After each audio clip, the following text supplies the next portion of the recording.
Estamos en el tiempo de preguntas y respuestas.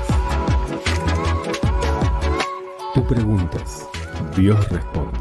Estemos atentos a las respuestas del Señor, aquí, en Exponiendo la Palabra. Aleluya, gloria al nombre del Señor. Bien, hoy en Preguntas y Respuestas, mire, vamos a contestar una pregunta que es una de las frecuentes, ¿no? Que dice la adoración. ¿Qué es la adoración en el espíritu y verdad?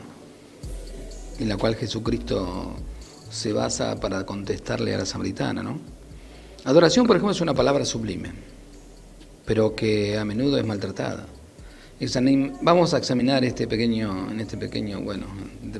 contestación o pequeño estudio, como queramos llamarlo, el párrafo que contiene la palabra de Jesús acerca de la adoración. Juan 4, 19 al 20 dice lo siguiente. Le dice la mujer: Señor, veo que tú eres un profeta. Nuestros padres adoraron en este monte, y ustedes dicen que en Jerusalén es el lugar que se debe adorar. Bien, aquí conviene aclarar primero el trasfondo histórico de la situación. Jesús se encuentra en la región de Samaria conversando con una mujer samaritana. La ciudad de Samaria fue edificada algún tiempo después de la división del reino de Israel por el rey Omri, eso está en 1 Reyes 16, 24, como nueva capital del reino del norte, en los años 7, 20, 21 y 22 a.C. Samaria y todo el reino del norte fue conquistado por los asirios, 2 Reyes 17. El rey Sargón de Asiria llevó cautivo a los judíos que vivían allí y trajo a gente de otras naciones para poblar la región. Pero Dios envió contra ellos los leones que lo mataban. Entonces Sargón le envió un sacerdote judío para enseñarle la ley de Dios, 2 Reyes 17, 24 28 se encuentra. Así comenzaron ellos a adorar a Dios, pero seguían sirviendo a sus propios dioses. Temían al Señor y a la vez servían a sus dioses según la costumbre de las naciones de donde habrían sido trasladados. 2 Reyes 17, 33. Este es el origen de los samaritanos que aparecen en el Nuevo Testamento. Los judíos los despreciaban porque según su origen no eran judíos y porque tenían una religión mezclada. Por tanto, la mujer se asombró de que Jesús, un judío, que nunca ni siquiera le hablaba, esté hablando con ella. Porque judíos y samaritanos no se trataban entre sí, dice Juan 4:9. Cuando los judíos se habían vuelto de la cautividad, los samaritanos construyeron un templo para Dios en el monte Gerizim. Esto sucedió en el periodo entre el Antiguo y el Nuevo Testamento. Escogieron ese monte porque Moisés había ordenado leer desde allí las bendiciones de la ley de Dios. Eso está en Deuteronomio 27, 11 al 13. En los tiempos de Jesús, este templo ya no existía, pero los samaritanos seguían adorando a Dios en el monte Gerizim. A esto se refirió la mujer cuando dijo: nuestros padres adoraron en este monte. Los judíos tenían que ir al templo de Jerusalén para adorar a Dios porque Dios había mandado: cuídate de no ofrecer tus holocaustos en cualquier lugar que vieres, sino que en el lugar que Jehová escogiere, en una de tus tribus, allí ofrecerá tus holocaustos y allí hará todo lo que yo te mando. ¿En dónde tenían que ofrecer los holocaustos? En una de tus tribus que yo, dice Dios, eligiere. ¿Usted se imagina si Dios hoy nos diéramos la orden de tener que llevar diezmo de la tierra y del ganado? ¿Y a dónde, a qué denominación vamos a llevarla, Señor? ¿Quién es la denominación que va a ser beneficiada? ¿Quién es el supuesto pastor? Ninguno. Más tarde se aclaró que en este lugar iba a ser el templo de Jerusalén, Primera Crónica, por ejemplo, 21-28, 22-19. Por tanto, había una disputa entre los judíos y los samaritanos acerca del lugar correcto para adorar a Dios. Le dice Jesús: mujer, créeme, que viene la hora, o sea, va a venir un momento, cuando ni en este monte, ni en Jerusalén, adorarán al Padre. O sea, se va a acabar eso. Se van a terminar los intermediarios. Este verso está relacionado con la adoración espíritu y verdad que se menciona en el verso 23-24. Sigue diciendo: ustedes adoran lo que no conocen, nosotros adoramos lo que conocemos, porque la salvación viene de los judíos. Ustedes, o sea, los samaritanos, adoran lo que no conocen. Nosotros, los judíos, adoramos lo que conocemos. Estas palabras se pueden entender en el contexto de quienes eran los samaritanos. Alguien que mezclaba la adoración a Dios con la adoración a otros dioses no puede decir que realmente conoce a Dios. Los judíos, en cambio, desde el regreso de la cautividad eran curados de la idolatría.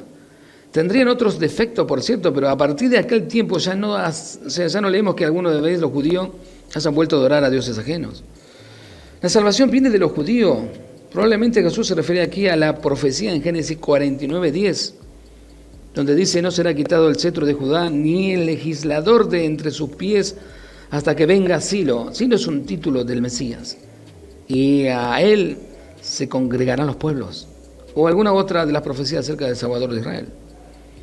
Sigue diciendo: pero vendrá la hora, y ahora es, le dice Jesús, cuando los verdaderos adoradores adorarán al Padre en espíritu y verdad, porque también el Padre busca a tales que lo adoren.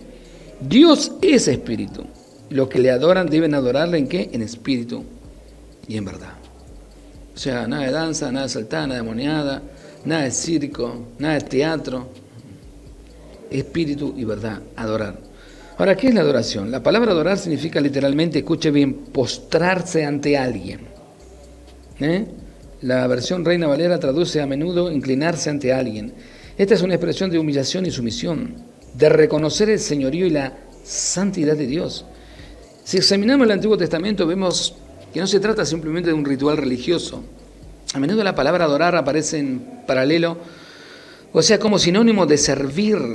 Todos los reyes se postrarán, significa adorarán, delante de él todas las naciones le servirán, Salmo 72:11. No le adora ni le servirán a los ídolos, Éxodo 20:5. Así también Deuteronomio 8:19, Segunda Crónica 7:19 y otros. La versión Reina Valera traduce aquí honrar, pero la palabra original es servir, trabajar. A veces esta palabra servir constituye completamente la palabra adorar, como en Éxodo 3:12. Cuando hayas sacado de Egipto al pueblo, serviréis a Dios sobre este monte. Esta palabra servir es la misma con la que se usa para trabajar en el cuarto mandamiento. 6 días trabajarás, servirás, significa, y hará toda tu obra. Éxodo 20:9. Entonces, este servicio a Dios no se limita a rituales religiosos.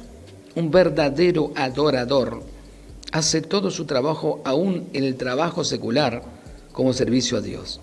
Además, el verdadero servicio a Dios procede del amor a Dios y se demuestra en obediencia hacia sus mandamientos.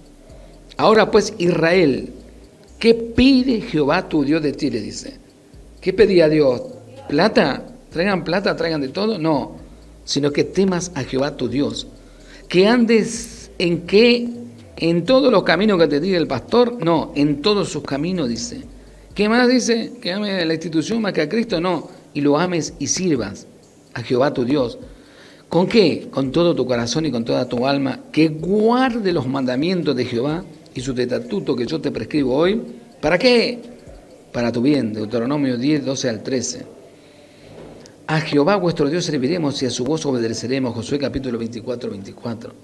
Un verdadero adorador está consciente de que Dios es su Señor, dueño de todas sus posesiones, de toda su fuerza y talento, y cada segundo de su tiempo, por tanto, aún en los asuntos más pequeños de la vida, se esforzará por hacer la voluntad de Dios, no su propia voluntad. Solo así tiene derecho de llamar Señor a Dios. En el Nuevo Testamento, el pasaje que estudiamos aquí, Juan 4:23-24, es casi el único que nos da algunas indicaciones de cómo adorar. Los otros pasajes del Nuevo Testamento donde aparece la palabra adorar, dan por sentado que él ya sabe lo que es adorar. Varias veces en los evangelios se relata que ciertas personas adoraron a Jesús. Por ejemplo, Mateo 2:28-17, Juan 9:38. El hecho de que Jesús recibió adoración, porque recuerda que Jesús recibió adoración, gloria al nombre del Señor, eso es una de las pruebas de la divinidad de Jesús, puesto que él mismo citó el mandamiento: al Señor tu Dios adorará y a él solo servirá, Mateo 4:10. Es interesante que en las cartas del Nuevo Testamento casi no aparece la palabra adorar. Solo en 3 pasajes, por ejemplo, en 1 Corintios 14:25, habla de la convicción de un incrédulo, ¿no? En Hechos 1:6, los ángeles adoran a Jesús. Hebreo 11:21, una referencia histórica de Jacob. Parece que la iglesia del Nuevo Testamento no necesitaba ninguna instrucción acerca de la adoración, que la enseñanza del Antiguo Testamento y la palabra de Jesús que examinamos aquí eran suficientes para ello en este respecto. En cambio, el libro de Apocalipsis menciona con frecuencia la adoración.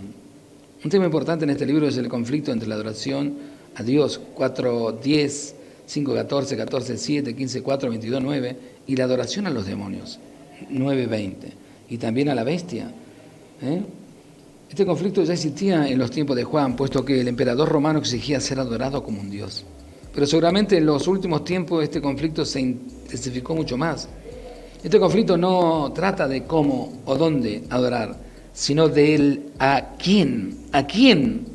Y la adoración a la bestia tampoco se limita a rituales religiosos, implica también la sumisión a su reino en lo político, Apocalipsis 13:7, y en lo económico, 13:7, y el recibir una marca que señala a esta persona como propiedad de la bestia, 13:16, así como los verdaderos adoradores de Dios son propiedad de Él.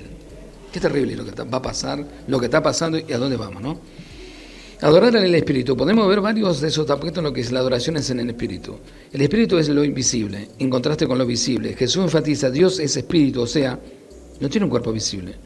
Por tanto, la verdadera adoración no puede consistir en rituales externos visibles, aunque esto era lo más llamativo en el templo de Jerusalén. Los adornos del templo, la vestimenta de los sacerdotes, los sacrificios, los impresionantes coros de alabanza, esto no era la esencia de la adoración. Estos rituales tenían validez por un tiempo, pero como dice la carta a los hebreos, eran solamente figura y sombra de las cosas celestiales, Hebreo 8:5. La sombra de los bienes venideros, Hebreo 10:1. Esto era el aspecto que más se enfatizaba en el tiempo de la Reforma, en contra de la vistosa ceremonia, las imágenes y la riqueza terrenal de la Iglesia Católica. Así dice Calvino acerca de nuestro pasaje. Pero la primera pregunta que se presenta aquí es esta. ¿Por qué y en qué sentido se llama la adoración a Dios espiritual? Para entender esto tenemos que fijarnos en el contraste entre el espíritu y los emblemas exteriores como entre la sombra y la verdad. Dice que la adoración a Dios consiste en el espíritu porque nada aparte de la fe interior del corazón puede producir oración y después pureza de la conciencia y negación de sí mismo para que seamos dedicados a la obediencia a Dios como sacrificio vivo y santo. Por tanto, todos aquellos que oprimen a la iglesia con una multitud excesiva de ceremonia hacen todo lo que está en su poder para privar a la iglesia de la presencia de Cristo. No me detengo para examinar la excusa vana que ellos alegan que muchas personas en el presente tengan tanta necesidad de estas ayudas como la tenían los judíos en los tiempos antiguos. Siempre es nuestro deber investigar bajo qué orden desea el Señor que su iglesia sea gobernada, porque solo Él sabe enteramente lo que es expediente o conveniente para nosotros. Ahora, ciertamente nada contradice el orden designado por Dios para que la pompa excesiva y singularmente carnal que prevalece en el papismo, el espíritu era del hecho escondido por la sombra de la ley. Pero la máscara del papismo lo desfigura completamente y por tanto no debemos tomar la ligera tales grandes y vergonzosas corrupciones. Opino que este peligro no es menor que la iglesia evangélica actual. ¿Cuántos evangélicos hoy en día se fijan más en la música de su grupo de alabanza que en el estado de su propio corazón ante Dios? ¿Cuántos líderes de alabanza hoy en día se parecen más a animadores de fiesta mundana con sus ademanes, animando al público a excesos emocionales más que señalando hacia Dios? ¿Cuántos pastores dan más importancia a la apariencia exterior de su local de reunión y de su propia persona que el estado de los corazones de sus miembros y de su propia persona? ¿Y cuántos miembros de las iglesias creen que con su participación en el servicio han cumplido su servicio a Dios, mientras en su vida diaria dejan de servir a Dios y se olvidan de su señorío hasta el siguiente servicio? Ahora es cierto que la adoración se manifiesta también en actos exteriores y religiosos, no solamente en el Antiguo Testamento. En el Nuevo se nos anima, por ejemplo, a hablar entre nosotros con salmos, cantos acompañados con música, con himno y cánticos espirituales, Efesios 5:19. Y Apocalipsis 4 describe el cielo como una escena de continua adoración y reconocimiento de la santidad de Dios. Entonces, hacer estas cosas no tiene nada de malo en sí mismo. Mientras expresa una genuina actitud del corazón, el peligro consiste en que estos actos externos de la adoración se usen como un sustituto por la obediencia y santidad en la propia vida, y en el corazón entonces la gente empieza a adorar la adoración en vez de adorar a Dios. Y la adoración nunca fue centrada en un hombre. La adoración siempre fue centrada en Jesucristo. Todos los pueblos paganos del mundo, absolutamente todos los pueblos paganos del mundo, si usted lee historia, si lee su historia, usted lo sabrá. El hombre de alguna u otra manera siempre buscó objetos para adorar. Siempre le puso nombre a algo y a eso le rindió culto y lo adoró. Se humillaba y se postraba. Es más, los dioses paganos exigían muchas veces sacrificios de niños y de personas, no solo de animales. Y el ser humano, la palabra de Dios dice bien claro, hay eternidad en el corazón del hombre. Y esa eternidad no puede ser llenada con nada de esta tierra, nada que invente, que diseñe, nada que el hombre haya creado. No lo llena el dinero, no lo llena el sexo, la mentira, el engaño, la falsedad, la hipocresía, no lo llena la fama, no lo llena los millones, no. Hay eternidad. ¿Sabes lo que significa que hay eternidad en el corazón del hombre? Que Dios se reservó un espacio en nuestra vida que solamente Él lo puede llenar. Nada. Personas que han muerto por otras causas, han muerto perdidos y se fueron al infierno. Personas que veneran y adoran a imágenes. Personas que veneran y adoran a hombres, a artistas. ¿A quién están adorando? Al príncipe de este mundo. Porque Jesucristo dijo bien claro que el príncipe de este mundo es el que lo gobierna y Él nada tiene con Él. No tiene nada que ver con la adoración. Usted sabe que en este último tiempo la adoración satánica, mire, adoran hasta la muerte. Ya el diablo ha llevado a turbar y trastornar tanto la mente de la gente que ya todo lo satánico, todo lo diabólico, todo lo inmundo, ahora lo usan como ritual de adoración. Cualquier cosa menos adorar a Dios.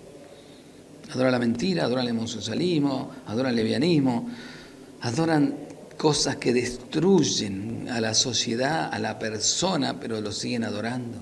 ¿Por qué? Porque el corazón del hombre y la mujer solamente necesita a Cristo, no semejante estupideces para llevarte después a una eternidad sin Dios. Y ese lugar fue reservado por Dios y el único que lo puede llenar es el Señor Jesucristo. Y ahí es cuando el Espíritu Santo entra y toma control de nuestra vida. Y ahí es cuando nosotros tenemos que renunciar a nuestra vieja vida de adoración, a cosas y objetos. Porque todos, en algún momento de la vida, todos tuvimos un ídolo. Entonces sea un cantante, un jugador de fútbol o lo que fuera. Pero en Cristo Jesús eso desaparece porque descubrimos que la verdadera fuente de adoración es su Espíritu dentro nuestro y que nos lleva a humillarnos delante de la presencia del único y gran Dios a través del Cristo de la gloria. No existe nadie mejor que Jesucristo. No existe otra amistad más placentera que la de Cristo. No existe un conocimiento más profundo que conocer a Cristo. Nada terrenal, temporal, transitorio puede darte la alegría, la paz y el gozo que Cristo te da. Por lo tanto, recuerda, la verdadera adoración es una actitud del corazón hacia Dios las 24 horas del día. No es que vayas a un culto, salte, monee y haga tanta estupidez como la que hacen ahora y después volver a tu casa y seguir siendo la misma persona. Seguir mintiendo, engañando, siendo un avariento y encima aplaudiendo estupideces que dicen algunos llamados siervos de Dios que lo único que hacen es beneficiarse de eso. Un verdadero hombre y mujer que tiene poder de Dios sabe que se adora solamente a Jesucristo. ¿Sabe cuando pienso en el libro de Apocalipsis? Cuando dice que vio una multitud, Juan, que adoraban al Dios del cielo, ¿no? Junto con los ancianos que decían santo, santo, santo, es el Dios todopoderoso, el que es, el que era y que será. Yo digo que extraordinario, ¿no? Si aquí en la tierra no aprendes a adorar a Dios con tu vida y en todo tiempo, ¿vos crees que va a entrar al cielo? Mucha gente se cree que no, cuando lleguemos al cielo todas las cosas van a ser diferentes. Esta es una práctica. Aquí tenemos que convertirnos a Dios de corazón, aquí tenemos que aprender a adorarlo, a respetarlo y honrarlo, para poder compartir con Él la eternidad. Estamos en el tiempo de preguntas y respuestas. Tú preguntas, Dios responde. Estemos atentos a las respuestas del Señor, aquí en Exponiendo la Palabra.